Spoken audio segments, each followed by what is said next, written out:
जो नया चैप्टर है उसका नाम है रोटेशनल मोशन। क्या क्या चीजें इसमें हम लोग पढ़ेंगे?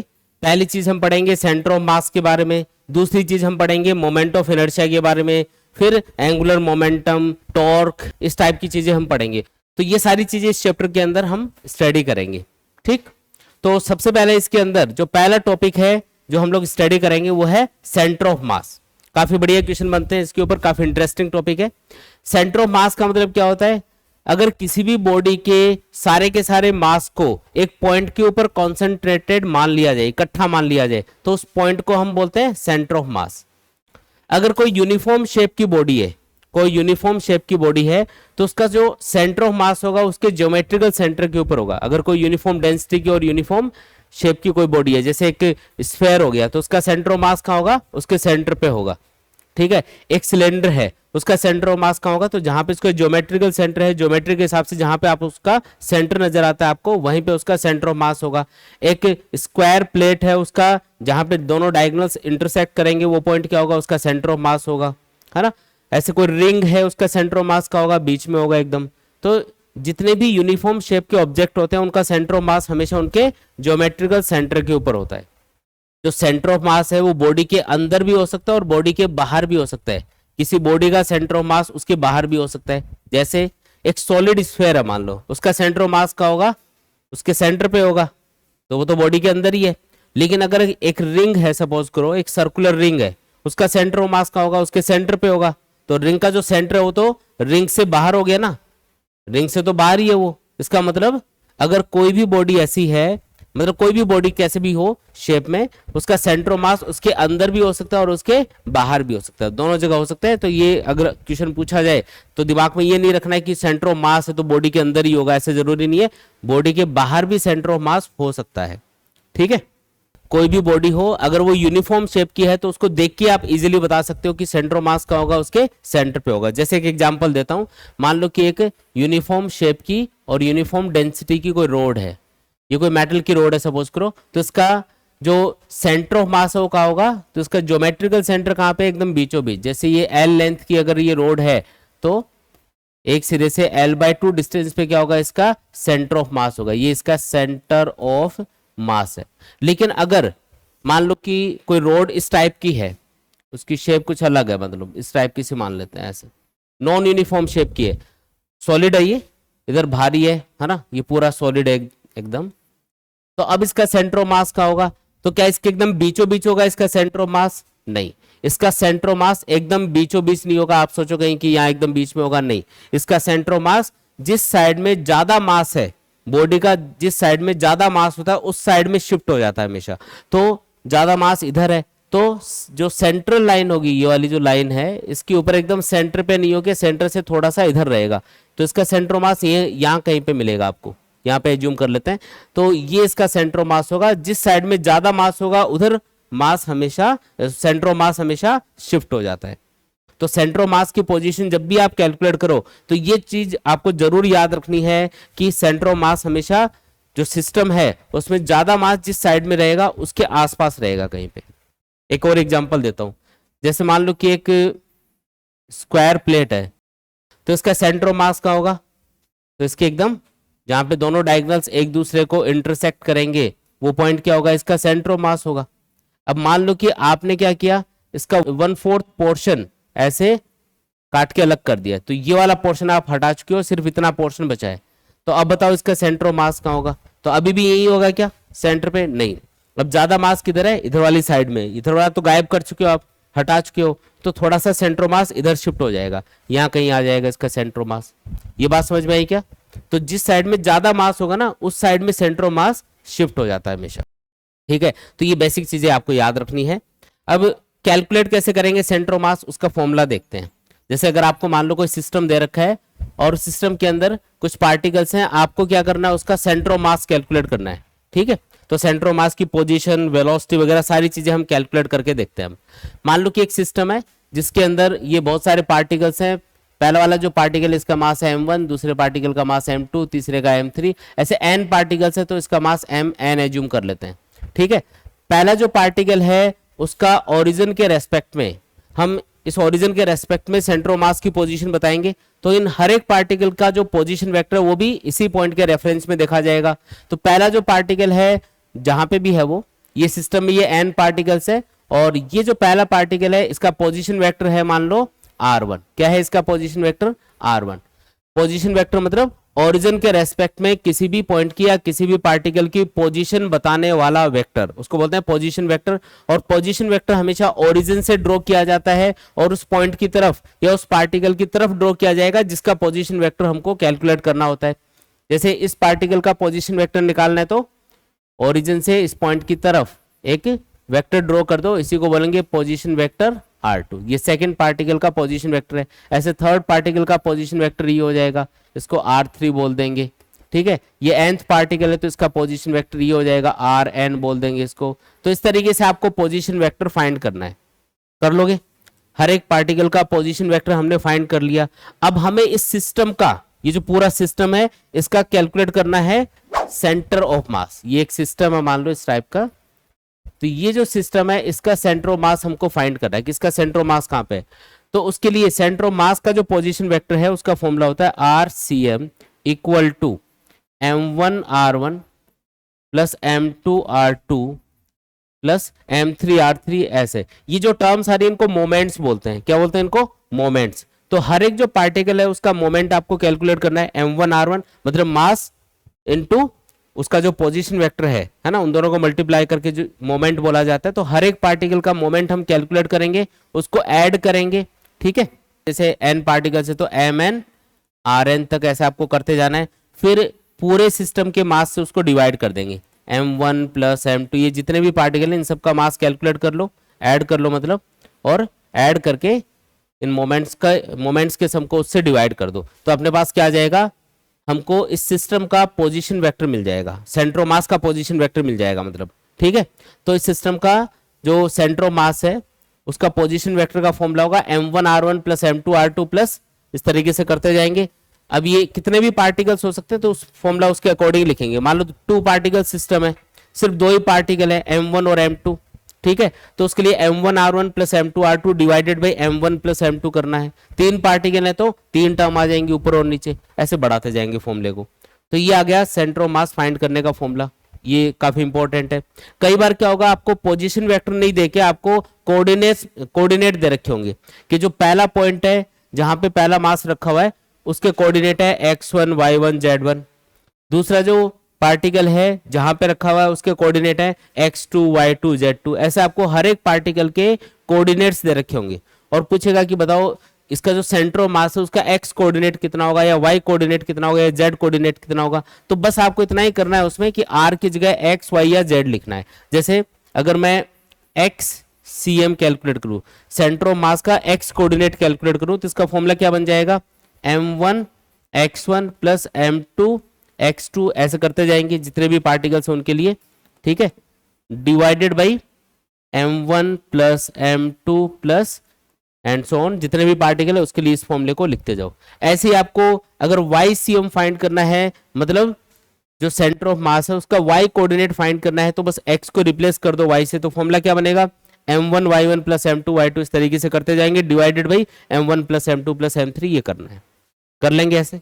ठीक है, दूसरी बात, अगर आपको सेंटर ऑफ मास की वेलोसिटी फाइंड करनी है, मान लो कि सिस्टम मूव कर रहा है, मान लो ये सारे पार्टिकल्स मूव कर रहे हैं, तो इसका सेंटर ऑफ मास भी मूव कर रहा होगा, वो भी तो जा रहा होगा सेंटर ऑफ मास भी कहीं, तो उसकी वेलोसिटी फाइंड करनी है तो वो कैसे करेंगे? उसका क्या फॉर्मूला बनेगा? जैसे आपको बोले कि किसी क्वेश्चन में ये पार्टिकल्स है कुछ, मान लो 3 पार्टिकल है, तीनों की वेलोसिटी इतनी इतनी है, इस डायरेक्शन में बताओ सेंटर ऑफ मास की वेलोसिटी क्या होगी। तो उसको कैलकुलेट करने का तरीका ये है कि आप इस फॉर्मूले को डिफरेंशिएट करो। यहाँ पे डिफरेंशिएट करोगे तो RCM का डिफरेंशिएशन क्या होगा? dr बाई dt, टाइम के रेस्पेक्ट में डिफरेंशिएट करना है, तो dr बाई dt को हम बोलेंगे velocity of the centre of mass. m यहाँ पे कांस्टेंट है m1, r1 का डिफरेंशिएशन होगा dr1 अपॉन dt, और dr अपॉन dt इसी को हम बोलते हैं वेलोसिटी, यानी कि ये पहले पार्टिकल की वेलोसिटी आ गई। इसी तरीके से इसका डिफरेंशिएशन करोगे, नीचे तो ये कांस्टेंट वैल्यू लिखी होगी m1 plus m2 plus m3, differentiation इसी का होगा r1 r2 r3 इनका। तो जहां पे r लिखा है वहां पे v आता जाएगा, dr/dt क्या बन जाएगा v। तो सीधा सीधा मैं फॉर्मूला लिख रहा हूं, जैसे अगर सेंटर ऑफ मास की वेलोसिटी फाइंड करनी हो तो फॉर्मूला बना देंगे m1v1 प्लस m2v2। डायरेक्शन के हिसाब से ऐड करना है, लेकिन इनको ध्यान रखना क्योंकि ये वेक्टर क्वांटिटी है ना, वेलोसिटी वेक्टर क्वांटिटी ना, तो उसके हिसाब से देखना है। इस तरीके से ये फॉर्मूला बना देंगे। तो ये है velocity of the centre of मास। और अगर पूछे कि भी acceleration of the centre of मास बताओ, मान लो कि ये सिस्टम एक्सेलरेट हो रहा है ना, इसकी स्पीड कंटिन्यूअसली बढ़ती जा रही है या कम होती जा रही है, तो फिर इसका एक्सेलरेशन कितना होगा। तो उसके लिए इस वाली इक्वेशन का एक और बार डिफरेंशिएशन कर दो। इधर आएगा VCM का डिफरेंशिएशन dv/dt, यानी कि acceleration of the centre of मास। तो फॉर्मूला क्या बन जाएगा ACM इक्वल टू, जहां पे v है वहां पे a लिख दो, बस इतना ही करना है आपको। ये आएगा m1a1 plus m2a2 and so on करते जाएंगे ऐसे, डिवाइडेड बाई क्या लिखना है m1 plus m2 plus m3, है ना, ऐसे करते जाएंगे। जितने भी पार्टिकल्स हैं उनके लिए टर्म्स लिखते जाओगे। ठीक है, ये समझ में आया क्या। अगर आपको ये बोले कि ये जो सिस्टम है इसके ऊपर टोटल फोर्स कितना लग रहा है, सिस्टम में बहुत सारे पार्टिकल्स हैं, इसके ऊपर टोटल कितना फोर्स लग रहा है, तो न्यूटन सेकंड लॉ के अकॉर्डिंग फोर्स किसके बराबर होता है, मास इनटू एक्सेलरेशन। तो हम लिखेंगे टोटल फोर्स जो इस सिस्टम पे लग रहा होगा वो मास ऑफ द सिस्टम, ये m क्या है यहाँ पे, पूरे सिस्टम का मास, यानी m1 plus m2 plus m3 जितने भी पार्टिकल्स है सबका मास, इनटू क्या आएगा ACM। तो ये आएगा नेट फोर्स जो कि इस सिस्टम के ऊपर लग रहा होगा। ACM का मतलब acceleration of the centre of mass. अब यहाँ पे एक इंपॉर्टेंट चीज आपको बताता हूँ, कई क्वेश्चंस में ऐसा बोला जाएगा कि दो पार्टिकल्स है उनके बीच में इंटरनल फोर्स लग रहा है। मान लो कि दो पार्टिकल्स एक दूसरे की तरफ अट्रैक्ट होके आ रहे हैं या रिपेल होके जा रहे हैं, ठीक है, या फिर कोई जैसे बॉम्ब है अचानक से वो एक्सप्लोड हो गया, तो इन सब में इंटरनल फोर्स लग रहे हैं, बाहर से कोई भी फोर्स आप नहीं लगा रहे हो। मान लो एक पॉजिटिव चार्ज है एक नेगेटिव चार्ज है, दोनों के बीच में क्या होगा, अट्रैक्टिव फोर्स लगेगा, तो वो अपने आप एक दूसरे की तरफ खींच के आएंगे, आपको धक्का मार के उनको खींच के नहीं लाना है। तो ये कौन सा फोर्स है, इंटरनल फोर्स है ये। ग्रेविटेशनल फोर्स अगर दो पार्टिकल्स के बीच में लगता है तो ग्रेविटेशनल फोर्स हमेशा अट्रैक्टिव नेचर का फोर्स होता है, तो ये दो चीजों को हमेशा एक दूसरे के करीब लाने की कोशिश करेगा। तो वो जो फोर्स लग रहा है वो कौन सा है, ये अट्रैक्टिव फोर्स क्या है, इंटरनल फोर्स है, बाहर से थोड़ी फोर्स लगा रहे हो, अपने आप लग रहा है सिस्टम पे, बाहर से थोड़ी फोर्स लगा के खींच के लेके आ रहे हो पास। तो जब भी दो पार्टिकल्स पे या किसी भी सिस्टम में कितने भी पार्टिकल्स हो, अगर उन पे इंटरनल फोर्स लग रहा है, एक बॉम्ब पड़ा पड़ा अचानक से एक्सप्लोड हो गया, फूट गया ऐसे, तो उसके टुकड़े इधर उधर उछल गए, अब उसके ऊपर एक्सटर्नली फोर्स लगा के थोड़ी उसको फोड़ा है अपन ने, वो इंटरनली रिएक्शन की वजह से जो भी उसमें रिएक्शन है उससे वो फूट गया अचानक से, तो ये भी इंटरनल फोर्स का एग्जांपल है। तो जब भी इंटरनल फोर्स लग रहा होगा सिस्टम पे, इंपॉर्टेंट रिजल्ट है, तो उसका सेंटर ऑफ मास कभी भी शिफ्ट नहीं होगा, चेंज नहीं होगा, कहीं नहीं जाएगा, वहीं का वहीं रहेगा। जैसे एक बॉम्ब यहाँ पे रखा हुआ था, इसका सेंटर ऑफ मास यहाँ पे है, जब इसके टुकड़े उछलेंगे अलग अलग, एक इधर जा रहा होगा, कोई उधर जा रहा होगा, कोई इधर जा रहा होगा, कितने भी टुकड़े हो जाए, 50 टुकड़े हो जाए चाहे, तो उन सब सारे टुकड़ों का सेंटर ऑफ मास यहीं आएगा, क्योंकि कोई एक्सटर्नली फोर्स लगा के हमने इसको फोड़ा नहीं है, ये इंटरनल फोर्स से फूटा है, तो इसका सेंटर ऑफ मास चेंज नहीं हो सकता। पूरे सिस्टम का सेंटर ऑफ मास एग्जैक्टली वहीं रहेगा। क्यों, क्योंकि सेंटर ऑफ मास कब चेंज होता है, जब उस पे सेंटर ऑफ मास की पोजीशन कब चेंज होगी, जब एक्सटर्नली फोर्स लगाया जाएगा, तभी तो उसमें भी कोई शिफ्ट आएगा, उसकी कुछ वेलोसिटी आएगी, उसका कुछ एक्सेलरेशन आएगा। जब एक्सटर्नली फोर्स लग ही नहीं रहा है तो फिर सेंटर ऑफ मास की पोजीशन कभी भी चेंज नहीं होगी। ऐसे दो पार्टिकल एक दूसरे की तरफ अट्रैक्ट होकर आ रहे हैं या रिपेल होकर दूर जा रहे हैं, तो उनका सेंटर ऑफ मास जहां पहले था वहीं पे रहेगा, उसमें कोई चेंज नहीं आएगा। ठीक है, और एक बात और याद रखो कि अगर एक हल्का पार्टिकल है और एक भारी पार्टिकल है, ये m1 मास का कोई पार्टिकल है, ये m2 मास का पार्टिकल है, और सपोज करो m2 ज्यादा है m1 से, तो इसका जो सेंटर ऑफ मास होगा सिस्टम का वो किसके ज्यादा पास आएगा, भारी वाले पार्टिकल के ज्यादा पास आएगा, ये यहाँ पे आएगा मान लो। ठीक है, तो ये वाली डिस्टेंस और ये वाली जो डिस्टेंस है इसमें क्या रिलेशन है, पार्टिकल के मास के अकॉर्डिंग। आप क्या देख रहे हो कि जिस पार्टिकल का मास कम है उससे सेंटर ऑफ मास की डिस्टेंस क्या आ रही है, ज्यादा, देख रहे हो आप, उससे डिस्टेंस आ रही है ज्यादा, और जिस पार्टिकल का मास ज्यादा है उससे सेंटर ऑफ मास की डिस्टेंस क्या आ रही है, कम आ रही है। सेंटर ऑफ मास यहाँ पे है, तो ये भारी वाले पार्टिकल जिसका मास ज्यादा है उसके तो ज्यादा पास है, मतलब ये डिस्टेंस क्या होगी, कम। तो याद रखना है कि सेंटर ऑफ मास की जो पोजीशन है वो इनवर्सली प्रोपोर्शनल होती है मास के। मास अगर ज्यादा है तो सेंटर ऑफ मास की पोजीशन मतलब उसकी डिस्टेंस कम रहेगी, मास अगर कम है तो सेंटर ऑफ मास की जो डिस्टेंस है वो ज्यादा रहेगी। आया समझ में ये? ठीक है, ये चीज भी समझ में आ गई क्या? तो जितने भी फॉर्मूले बनते हैं सारे मैंने बता दिए, जितने भी कॉन्सेप्ट इसमें बनते हैं सारे आ गए। ठीक है, तो इतनी बातें क्लियर है क्या ये बताओ? अब क्वेश्चन प्रैक्टिस करेंगे इसके ऊपर। पहला क्वेश्चन है particle of masses 1 kilogram and 3 kilogram are at 2ik plus 5jk plus 13kk metre and -6ik plus 4jk minus 2kk metre.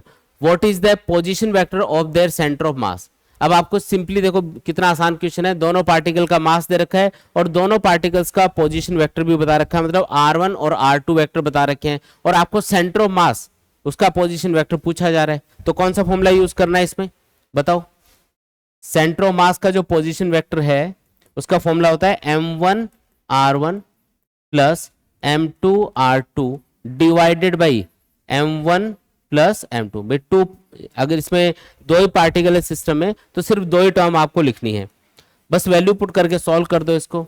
RCM बराबर आएगा m1 कितना है 1 किलोग्राम, r1 कितना है 2ik plus 5jk plus 13kk plus m2 कितना है यहाँ पे 3 किलोग्राम। 3 को मल्टीप्लाई करो, सेकेंड पार्टिकल का जो पोजीशन वेक्टर है 6ik plus 4jk minus 2kk। ठीक है, डिवाइडेड बाई क्या करना है m1 प्लस m2 यानी कि 1 प्लस 3।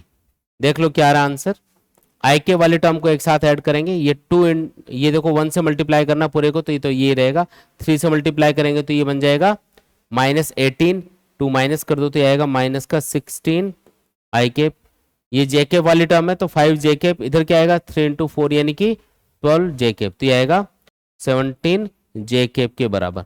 और ये क्या आएगा, ये 13kk है, इधर क्या आएगा माइनस का 6 यानी कि प्लस का 7kk डिवाइडेड बाई क्या करेंगे 4। देख लो कौन सा ऑप्शन करेक्ट है। पहला ऑप्शन ही करेक्ट है क्या? जो फर्स्ट ऑप्शन है वो करेक्ट है अपना। ठीक है, ये आपका आंसर हो गया। आया समझ में?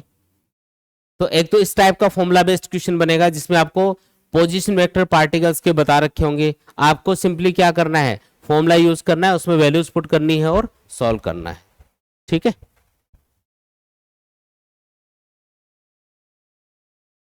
नेक्स्ट क्वेश्चन देखो।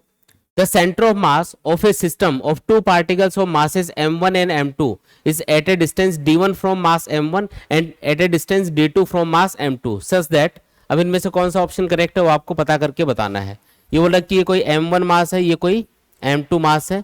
सेंटर मास की जो पोजीशन है वो बता रखी है इसने। जो पहला मास है उसे सेंटर मास किसी d1 डिस्टेंस पे है और दूसरा जो मास है उसे सेंटर मास किसी d2 डिस्टेंस पे है। ये सेंटर ऑफ मास है सिस्टम का, ये वाला पॉइंट। तो m1 m2 और d1 d2 में क्या रिलेशन होगा ये आपको बताना है। इसके अंदर आपको बताया था कि जो सेंटर ऑफ मास की पोजीशन है या सेंटर ऑफ मास की जो डिस्टेंस है ना, वो हमेशा मास के इनवर्सली प्रोपोर्शनल होती है। अगर ये वाला मास कम है तो इससे सेंटर ऑफ मास ज्यादा डिस्टेंस पे होगा और अगर ये मास ज्यादा है तो इससे सेंटर ऑफ मास ज्यादा करीब होगा, इसके पास होगा, यानी डिस्टेंस कम हो जाएगी। तो मास ज्यादा है तो डिस्टेंस कम आ रही है सेंटर ऑफ मास की, मास कम है तो डिस्टेंस ज्यादा आ रही है। तो इसका मतलब m1 अपॉन m2, अगर मास इनवर्सली प्रोपोर्शनल है डिस्टेंस के तो m1 अपॉन m2 किसके बराबर होगा d2 अपॉन d1 के बराबर होगा। या अगर d1 अपॉन d2 लिखना हो तो ये m2 अपॉन m1 के बराबर होगा। एक ही बात है, कौन सा ऑप्शन करेक्ट होगा? फर्स्ट वाला ऑप्शन यहाँ पे करेक्ट होगा। आया समझ में? तो ये उसी प्रॉपर्टी पे है जो मैंने आपको बताई थी कि जो सेंटर ऑफ मास है वो हमेशा भारी वाले पार्टिकल के ज्यादा पास होता है और हल्के वाले पार्टिकल से हमेशा दूर होता है। उसके अकॉर्डिंग हम इसको एक्सप्लेन करेंगे। ठीक है, नेक्स्ट क्वेश्चन देखो। A road of mass m and length L is made to stand at an angle 60 degree with the vertical. Find the potential energy of the road. ये बोल रहा है कि एक रोड है और उसको आपने वर्टिकल से 60 डिग्री एंगल पे रखा हुआ है। ऐसे वर्टिकल से कितने एंगल के ऊपर इसको झुका के रखा है? ये एंगल है 60 डिग्री। L लेंथ की रोड है ये। ठीक है, तो आपको पूछा जा रहा है कि इसकी पोटेंशियल एनर्जी कितनी होगी। इसका मास m मान लो तो इसकी पोटेंशियल एनर्जी कितनी होगी। अब अगर कोई पॉइंट मास होता है तो उसकी पोटेंशियल एनर्जी आप कैलकुलेट कर सकते हो इजीली। ग्राउंड से अगर वो h हाइट पे है तो उसकी पोटेंशियल एनर्जी क्या होती है mgh के बराबर। अब इस रोड की कैसे कैलकुलेट करें? ये पॉइंट मास तो है नहीं, ये तो ऐसे लीनियर मास है है ना। तो इसके लिए अगर आप जैसे इस नीचे वाले पार्ट की पोटेंशियल एनर्जी कैलकुलेट करोगे तो ये तो जीरो ही आएगी क्योंकि ये ग्राउंड लेवल पे है। इस वाले पार्ट की कैलकुलेट करोगे तो ये एम जी एच के अकॉर्डिंग, एच जितना भी होगा उसके अकॉर्डिंग आएगी। फिर ऊपर जैसे जैसे आप बढ़ते जाओगे पोटेंशियल एनर्जी हर एक पार्ट की इंक्रीज होती जाएगी। अब इस टाइप के क्वेश्चंस में या तो इंटीग्रेशन मेथड यूज करो या सिंपल तरीका ये होता है कि आप इस रोड का सेंटर ऑफ मास कैलकुलेट करो कि कहाँ पे है वो। तो सेंटर ऑफ मास एकदम इस रोड के सेंटर पे होगा और देखो कि वो कितनी हाइट पे है, ये हाइट कैलकुलेट कर लो। सेंटर ऑफ मास मतलब इस पूरी रोड का सारा मास यहीं पे कॉन्सेंट्रेटेड माना जाएगा। तो अगर यहाँ पे m मास रखा होता और h हाइट पे होता तो उसकी पोटेंशियल एनर्जी क्या होती, mgh के बराबर। तो आप इस h को कैलकुलेट कर लो बस। h कैसे कैलकुलेट करोगे, तो ये एंगल दे रखा है 60 डिग्री, तो ये वाला एंगल कितना होगा, ये 30 डिग्री मान सकते हो आप। यहाँ पे ये वाला जो पॉइंट है ये इस नीचे वाले पॉइंट से यानी कि O वाले पॉइंट से l/2 डिस्टेंस पे होगा। तो ये वाली डिस्टेंस कितनी है, l/2। भाई टोटल लेंथ रोड की कितनी है, l, तो उसकी हाफ होगी ना ये। तो ये कितना है, l/2, इसको P पॉइंट बोल देता हूँ। तो OP कितना है यहाँ पे, OP है यहाँ पे l/2 के बराबर। और ये वाली वैल्यू मुझे फाइंड करनी है, मतलब यहाँ से मैं एक डॉटेड लाइन ड्रॉ करता हूँ। तो ये मुझे पता करना है, ये हाइपोटेनियस, इस राइट एंगल ट्राइंगल की बात कर रहा हूँ मैं, ठीक है। तो इसमें हाइपोटेनियस अपन को पता है, एंगल के सामने ये हो गया परपेंडिकुलर जो मुझे कैलकुलेट करना है। तो परपेंडिकुलर और हाइपोटेनियस दोनों में क्या रिलेशन बनेगा, साइन थीटा, यानी कि साइन 30 बराबर होगा साइन 30, यानी कि इस एंगल के सामने ये हो गया परपेंडिकुलर, ये हो गया हाइपोटेनियस। तो परपेंडिकुलर होगा h, हाइपोटेनियस क्या होगा, l/2 होगा। तो बताओ h क्या आएगा यहाँ पे, साइन 30 क्या होता है 1/2 equal to h upon l/2, l/2 उधर जाएगा तो h की वैल्यू क्या आएगी यहाँ पे, l/4। तो h की वैल्यू l/4 आ गई तो आप इजीली बता सकते हो कि potential energy of the system क्या होगी, होगी mgh के बराबर, यानी कि mg l/4 के बराबर। देख लो कौन सा ऑप्शन करेक्ट है, सी वाला ऑप्शन यहाँ पे करेक्ट होगा। आया समझ में।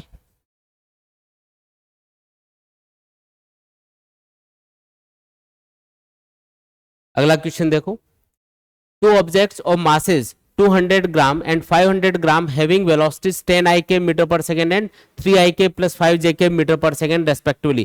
Find the velocity of their center of mass. बिल्कुल आसान क्वेश्चन है, दोनों पार्टिकल्स की वेलोसिटी आपको बता रखी है और सेंटर ऑफ मास की वेलोसिटी पूछी जा रही है। सीधा फॉर्मूला बेस्ड क्वेश्चन है, VCM बराबर होगा m1v1 plus m2v2 divided by क्या करना है, m1 प्लस m2 करना है।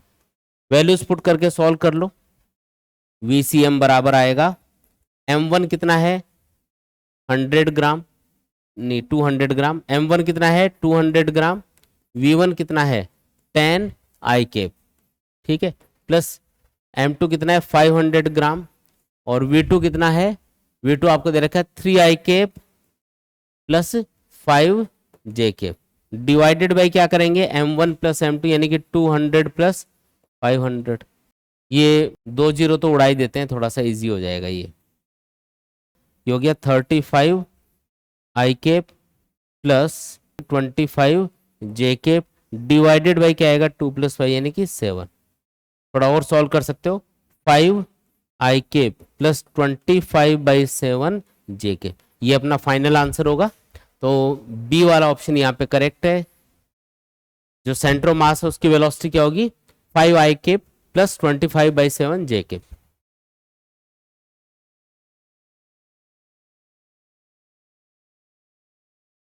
देखो नेक्स्ट क्वेश्चन देखो, two bodies of different masses 2 kilogram and 4 kilogram are moving with velocities 20 meter per second and 10 meter per second towards each other due to gravitational attraction. Find the velocity of their center of mass.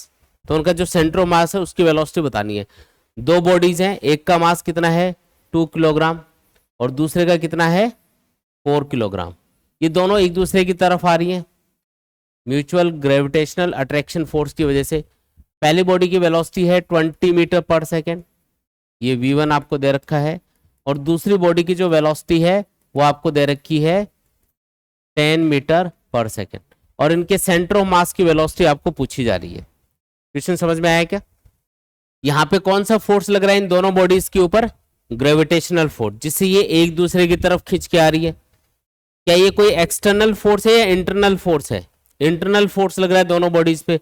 और जब भी internal force दो bodies पे लगेगा, क्या उसका centre of mass change होगा? नहीं, उसकी पोजीशन चेंज ही नहीं होगी। तो पहले जहां पे सेंटर ऑफ मास था, मान लो कि ये यहां पे था सपोज करो, तो ये यहीं पे रहेगा। ये दोनों एक दूसरे की तरफ आ रही होंगी बॉडीज, लेकिन इनका जो सेंटर ऑफ मास है जिस पोजीशन पे है वो वहीं पे रहेगा, उसकी पोजीशन चेंज नहीं होगी। इसका मतलब सेंटर ऑफ मास की वेलोसिटी क्या होगी? जीरो।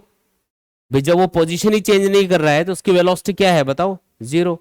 ये दोनों पार्टिकल चाहे कितनी वेलोसिटी से मूव करते रहे उससे कोई फर्क नहीं पड़ेगा, सेंटर ऑफ मास की जो वेलोसिटी हो क्या आएगी? जीरो आएगी। याद रखना है इसमें, ठीक है। तो ये जो सेंटर ऑफ मास है इसकी पोजीशन चेंज नहीं होगी, इसलिए इसकी वेलोसिटी क्या है? जीरो है। याद रखना है। जब भी इंटरनल फोर्स लगेगा ना दो बॉडीज के ऊपर, तो उसका सेंटर ऑफ मास कभी भी चेंज नहीं होता है, उसकी पोजीशन वो की वही रहेगी, ठीक है। नेक्स्ट क्वेश्चन देखो, ए particle of mass m moving along the x axis suddenly explodes into two parts of masses m/4 and 3m/4. After an instant, the smaller part is at y equal to 15 centimeter. Then find the position of other part at this instant. ये बोल रहा कि एक particle जा रहा था और कौन सी डायरेक्शन जा रहा है? एक्स एक्सिस के अलोंग जा रहा है। ये देखो, मान लो कि अभी वो पार्टिकल एक्स एक्सिस के अलोंग जा रहा है, ये एक्स एक्सिस है, ये वाई एक्सिस है। और जाते जाते जब आपने उसको देखा, मान लो वो ओरिजिन पे था और अचानक से ये एक्सप्लोड हो गया। यहाँ पे इसकी इनिशियल वेलोसिटी किधर है? एक्स एक्सिस के अलोंग है, इधर जा रहा है ये। अचानक से इसके दो टुकड़े हो गए, दोनों में से एक टुकड़ा छोटा एक टुकड़ा बड़ा है, m/4 है एक, तो एक है 3m/4। जो छोटे वाला टुकड़ा है वो जब आपने इसको थोड़ी देर बाद में देखा तो वो आपको y इक्वल टू 15 सेंटीमीटर पे मिला। यहाँ पे ये है y इक्वल टू 15 सेंटीमीटर वाला पॉइंट, ये वाला पॉइंट। तो यहाँ पे आपको कौन सा मास मिला? m/4। तो दूसरा वाला जो पार्ट है 3m/4 वो कहाँ पे होगा उस इंस्टेंट पे? एक अगर यहाँ पे तो दूसरा कहाँ होगा? यहाँ पे जो पहला टुकड़ा है वो y इक्वल टू 15 सेंटीमीटर पे है। तो अगर मैं जो YCM है यानी y कोऑर्डिनेट है सेंटर ऑफ मास का, उसके लिए फॉर्मूला लिखूं तो ये बनेगा m1 y1 plus m2 y2 divided by क्या करना है? m1 प्लस m2 करना है। अब आप खुद बताओ, पहले सेंटर ऑफ मास कहाँ पे था? ओरिजिन पे, तो इसका y कोऑर्डिनेट क्या होगा? जीरो होगा। तो जीरो इक्वल टू m1 कितना है? m/4 है यहाँ पे, y1 कितना है? 15 सेंटीमीटर, m2 कितना है? 3m/4, दूसरा टुकड़ा है 3m/4। और उसका जो पोजीशन वेक्टर है वो आपको फाइंड करना है, या उसकी पोजीशन फाइंड करनी है। y2 आपको फाइंड करके बताना है। m1 प्लस m2 यानी कि m/4 प्लस 3m/4 मिला के m बन गया, है ना। ये इधर जाएगा तो ये तो जीरो बन जाएगा। तो zero equal to m/4 into 15 और प्लस क्या आएगा? 3m/4 इंटू y2, तो ये आएगा 3m/4। तो ये उधर जाएगा तो ये माइनस में जाएगा m/4 इंटू 15। अब m से m उड़ा दो दोनों साइड में, तो बताओ y2 इक्वल टू क्या आएगा? सॉल्व करोगे तो y2 इक्वल टू आएगा, ये 3 से कैंसिल, ये तो 4 तो वैसे ही कैंसिल हो गया, और ये आएगा माइनस का 5। तो -5 सेंटीमीटर पे होगा दूसरा वाला टुकड़ा, मतलब नीचे की तरफ होगा। और कहाँ पे होगा? 5 सेंटीमीटर डिस्टेंस पे होगा, मतलब यहाँ पे है मान लो। तो ये जो y2 है, ये तो y1 था अपना, y2 होगा -5 सेंटीमीटर। आया क्या समझ में?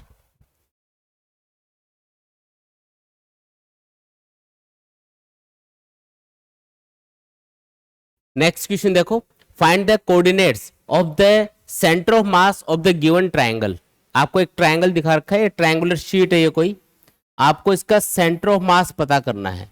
इसके बेस की जो लेंथ है वो आपको b दे रखी है और हाइट आपको h दे रखी है, और पूछा है कि इसका बताओ सेंटर ऑफ मास जो होगा ना उसके कोऑर्डिनेट क्या होंगे। सेंटर ऑफ मास के कोऑर्डिनेट बताने हैं। अब ये कैसे बताएंगे?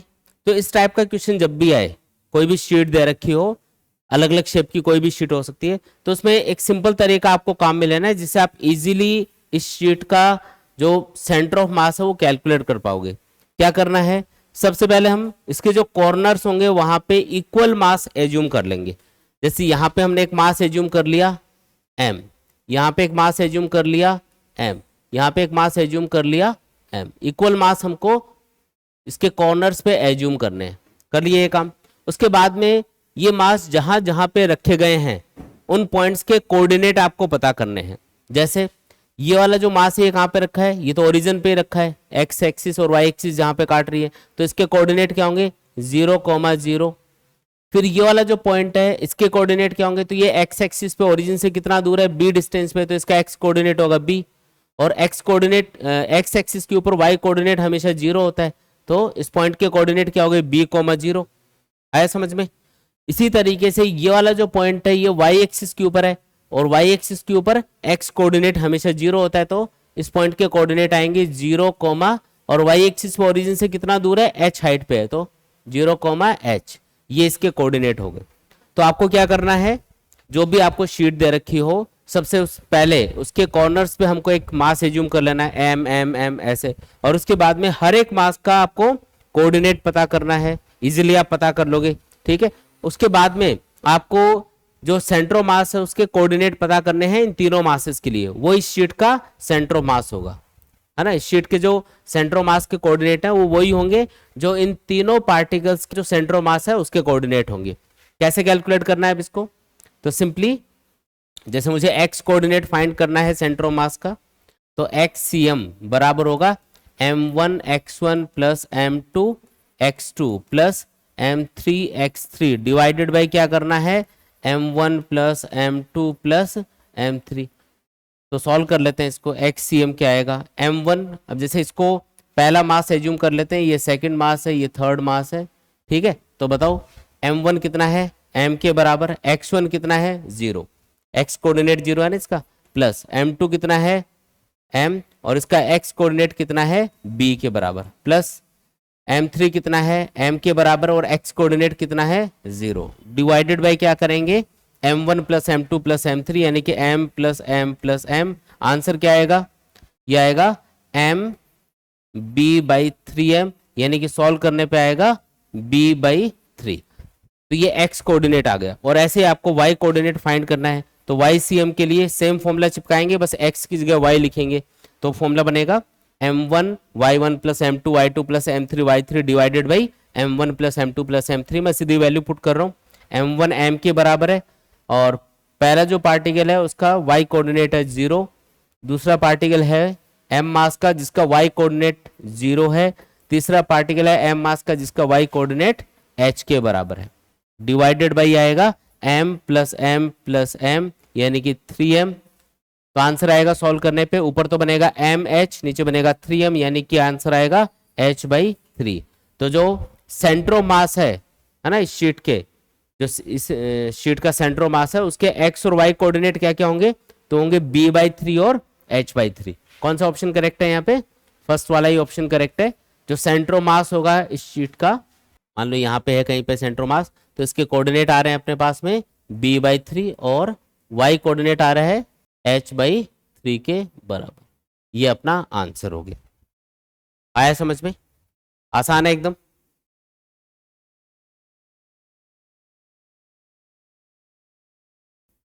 चलो नेक्स्ट क्वेश्चन देखो, find the centre of mass of the given system. ये एक सिस्टम दे रखा है जिसमें दो रोड्स आपको दिखाई दे रही हैं, एक तो ये वाली रोड है हॉरिजॉन्टल रखी हुई है, एक वर्टिकल रखी हुई है, और इससे एक ये टी शेप बन रही है। आपको इसका सेंटर ऑफ मास पता करना है इस सिस्टम का, ठीक है। ये मान लो कि एक्स एक्सिस है, ये मान लो वाई एक्सिस है, ठीक है, और ये वाला पॉइंट कौन हो गया ओरिजिन 0,0। अब इस ओरिजिन के रेस्पेक्ट में हम जो सेंटर ऑफ मास है उसकी पोजीशन बताएंगे। पहले तो ये देख के बताओ कि ये जो सिस्टम आपको दे रखा है रोड्स का, ये कौन सी एक्सिस के अराउंड सिमेट्रिक है, मतलब एक्स एक्सिस के अराउंड सिमेट्रिक है या वाई एक्सिस के अराउंड सिमेट्रिक है, मतलब एक्स एक्सिस के दोनों तरफ सिमेट्रिक है या वाई एक्सिस के दोनों तरफ सिमेट्रिक है। ये एक्स एक्सिस है, क्या इसके ऊपर जैसी है वैसे नीचे भी है क्या, नहीं, ऊपर रोड्स हैं लेकिन नीचे है ही नहीं। वाई एक्सिस के अराउंड देखो, इसके दाएं बाएं देखो, ये जो वाई एक्सिस इसके राइट साइड में और इसके लेफ्ट साइड में पूरा सिस्टम एक जैसा ही दिखेगा आपको, है ना। हाफ रोड ये इधर दिखेगी, हाफ इधर दिखेगी, और इस बीच वाली रोड का हाफ पोर्शन इधर है, हाफ पोर्शन इधर है। इसका मतलब वाई एक्सिस के अराउंड ये जो सिस्टम है ये सिमेट्रिक है। जिस एक्सिस के अराउंड सिस्टम सिमेट्रिक होता है उसी एक्सिस के ऊपर उसका सेंटर ऑफ मास होगा, याद रखना है, ठीक है। तो इस वाई एक्सिस के ऊपर कहीं ना कहीं इसका सेंटर ऑफ मास है, लेकिन कितनी हाइट के ऊपर है वो पता नहीं है, वो हम पता करेंगे। कैसे पता करना है, सबसे पहले तो एक चीज देखो, ये वाली जो रोड है इसकी लेंथ दे रखी है L और इसकी दे रखी है 2L। मास वगैरह कुछ नहीं दे रखा, लेकिन हमको ये पता है कि भाई ये अगर इक्वल थिकनेस की रोड्स हैं जैसा कि दिखा रखा है यहाँ पे, तो अगर इस रोड का मास m है तो इस वाली रोड का मास कितना होगा? ये इसे डबल लेंथ की है ना, ये L है और ये 2L है, तो इसका मास कितना होगा बताओ? 2m के बराबर होगा। सिंपल सा लॉजिक लगाएंगे यहाँ पे, ये m मास की रोड है तो ये वाली रोड 2m मास की होगी। अच्छा, फिर ये भी पता है क्या कि ये वाली जो रोड है जो हॉरिजॉन्टल पोजीशन में है, इसका सेंटर ऑफ मास कहाँ पे है? बता सकते हैं इजीली, कितनी हाइट पे है? 2L हाइट पे, अप्रोक्सीमेटली 2L हाइट के ऊपर है। और इसका जो x कोऑर्डिनेट है सेंटर ऑफ मास का वो कितना है? 0, क्योंकि ये y एक्सिस के ऊपर है। तो मैं इसके कोऑर्डिनेट लिख रहा हूं इस पॉइंट के, इसका x कोऑर्डिनेट तो 0 और y कोऑर्डिनेट होगा 2L के बराबर। इस रोड के लिए लिखा जा रहा है। ये वाली जो रोड है वर्टिकल पोजीशन में, इसका सेंटर ऑफ मास इसके सेंटर पे यहाँ पे कहीं होगा। इन दोनों का मैं अलग अलग सेंटर ऑफ मास पता कर रहा हूँ। इस रोड का सेंटर ऑफ मास यहाँ पे है, इस रोड का सेंटर ऑफ मास यहाँ पे कहीं होगा। ये कितनी हाइट पे होगा? तो इस रोड की लेंथ है 2L, तो इसकी हाफ हाइट के ऊपर होगा। सिमेट्री का नहीं ये बॉडी, तो सिमेट्री की वजह से सेंटर के ऊपर इसका ज्योमेट्रिकल सेंटर पे इसका सेंटर ऑफ मास होगा। तो इस पॉइंट का जो x कोऑर्डिनेट है वो तो 0 होगा, लिख देते हैं 0, और y कोऑर्डिनेट कितना होगा? L के बराबर होगा। तो इस पॉइंट के भी आपको कोऑर्डिनेट्स मिल गए। ठीक है, ये तो आपको पता ही है कि y एक्सिस के अराउंड ये सिस्टम सिमेट्रिक है, तो y एक्सिस के ऊपर ही कहीं ना कहीं सेंटर ऑफ मास आना चाहिए, लेकिन उसका y कोऑर्डिनेट क्या होगा वो पता नहीं है। तो वो पता करने के लिए हम सीधा फॉर्मूला चिपकाएंगे। यहां पे ये मानो कि दो पार्टिकल्स हैं, एक पार्टिकल ये है यहां पे रखा हुआ है जिसका मास है m, और उसकी पोजीशन क्या है? y एक्सिस के अराउंड, ओरिजिन से 2L हाइट के ऊपर है ये। और ये जो दूसरा पार्टिकल है, इस रोड को एक पार्टिकल एज्यूम कर लो जो यहाँ पे रखा हुआ है, क्योंकि इसका सेंटर मास यहाँ पे है ना, तो दूसरा जो पार्टिकल है वो यहाँ पे रखा है जिसका मास 2m है, और ये y एक्सिस के अलोंग कितना हाइट पे है? L हाइट के ऊपर है। तो अब दोनों रोड्स का जो कंबाइंड सेंटर ऑफ मास आएगा वो हम पता कर रहे हैं कि वो कहाँ पे आएगा, उसका y कोऑर्डिनेट क्या होगा। तो क्या करना है उसके लिए? फॉर्मूला लगाना है m1 y1 plus m2 y2 divided by m1 plus m2। Solve कर लो इसको। m1 जैसे ऊपर वाली रोड है उसको, उसका मास m1 मान लो, तो उसका मास है m इनटू उसका y कोऑर्डिनेट कितना है सेंटर ऑफ मास का? 2L, प्लस जो सेकंड रोड है ये वर्टिकल रोड, इसका मास है 2m, और इसका y कोऑर्डिनेट कितना है सेंटर ऑफ मास का? L, डिवाइडेड बाय क्या आएगा? m प्लस 2m आएगा। सॉल्व कर लो इसको, क्या आ रहा है? तो YCM आएगा अपने पास में। ऊपर क्या बनेगा? ये 4ml डिवाइडेड बाई 3m, यानी क्या आंसर आएगा? 4L/3।